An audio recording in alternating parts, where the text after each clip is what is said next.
Hi. So we're at our water source for the day. It's our last one for the day. Last one in the desert. Yeah, so exciting. So since we've been in the desert for a while, we've gotten really good at everybody's favorite game, water math, which is where you figure out how much water you need until the next water source, because sometimes that is really far away and you need to figure out how much water you need to carry until the next one. Yeah, so sometimes the dry stretch can last more than a day, so that, like, maybe you reach your last water source just before lunch and your next one won't be until maybe just after breakfast the next day. So you need to kind of work out, okay, well, I need a litre for the afternoon, I need a litre for dinner, I need a litre for the morning hike, and you know, so it becomes a bit of a problem like that. Yeah, so here's a water math situation for you. It's I'd say like 4.5 miles to camp.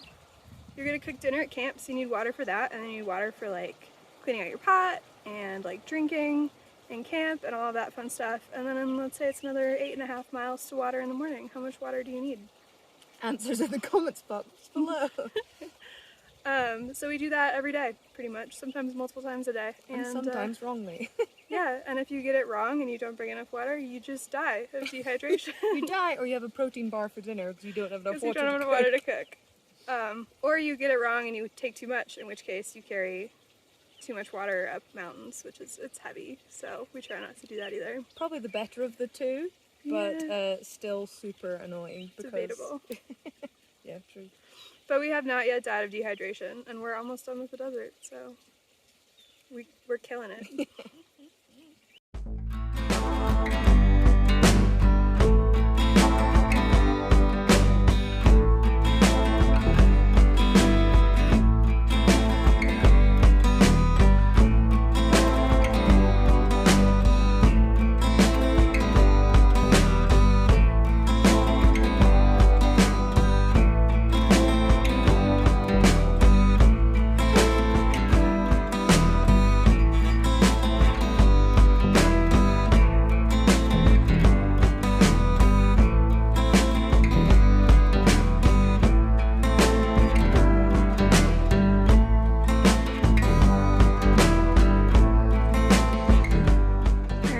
So, back in Nashville, I will go and do trivia, usually like once or twice a week with my trivia team. Boobly Bob is the team name. And that's really fun and I kind of miss it. So Buck had the idea while we're out here to do some trail trivia. So he did the inaugural trail trivia, was the host, and since I won being really good at trivia, I get to host round 2. So as soon as everybody's got dinner all cooked and ready to go, it's gonna be our dinner time entertainment. Can't wait.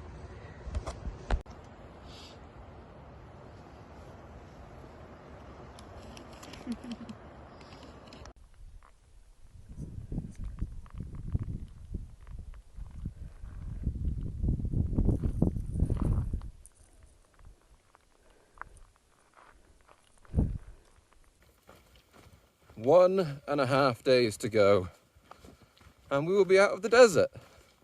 We will be at mile 702. As long as we do about 22 miles today and 13 tomorrow, we will get to Kennedy Meadows South, which officially marks the end of the desert section. 700 miles, and I'm so ready for the end of the desert section.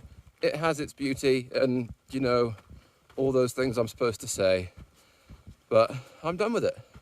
I'm done with carrying the water. I'm done with being perennially dehydrated and only being able to take the meekest little sip of my water because I've got to ration it to the next source. I'm just ready for something new. So the Sierras are coming, they're beckoning, we're going to go up really high. Can't wait, something to look forward to, something different. Well, we're just shy of 100 miles out from Kennedy Meadows, which is the southern terminus of the Sierra mountain range. And you can really tell, look how much greener everything's getting and cooler. Woohoo! We're walking out of the desert. Urgent care. Here we are again. America's A&E. There's a translation for the British audience. Robin's ankle is... There's no one else in here. Robin's ankle is super swollen. So before we go into the Sierras, we thought we'd get it checked out, just on the off chance it might be a stress fracture, which would obviously be potentially high impact for the thru hike.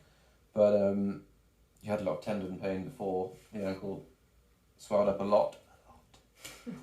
So we're hoping it's just a tendon related thing that maybe a couple of days rest can sort out.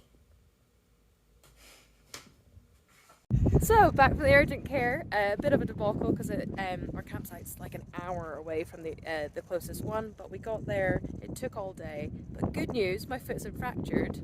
Bad news is that I have a sprained ankle, but I have a jazzy moon boot. I'll get a video of it first. I've been told to not hike on it. Gonna give it a go because we have some good painkillers, and I'm sorry, but this motley crew here watching in on this update. So yeah, high spirits because that's not the end of my hike. Low spirits because I'm getting watched like an eagle.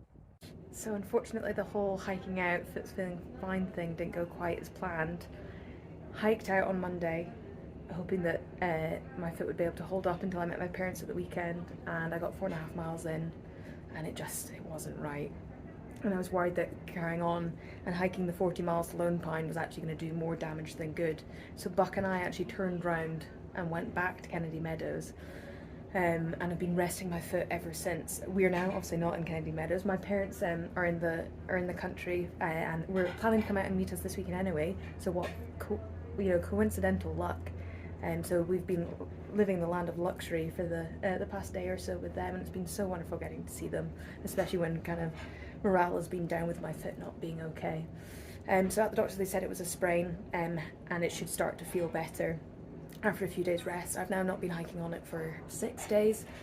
There's still a bit of pain in there, so I'm worried that it's actually more than just a sprain and it could in fact be a stress fracture. But I'm going to try and hike out, do a bit of the Sierras, get to VVR, which is our next resupply, and take it from there. So yeah, not going as well as hoped, but I'm just so thankful that one, the Tramley has been so supportive. They've taken extra zeros, they've been kind of spurring me on and been so supportive along the way, but also a huge thanks to Buck for everything he's done for me. This could be the end of our journey, but hopefully not, and hopefully at our next vlog I'll be happily hiking on and it's all okay.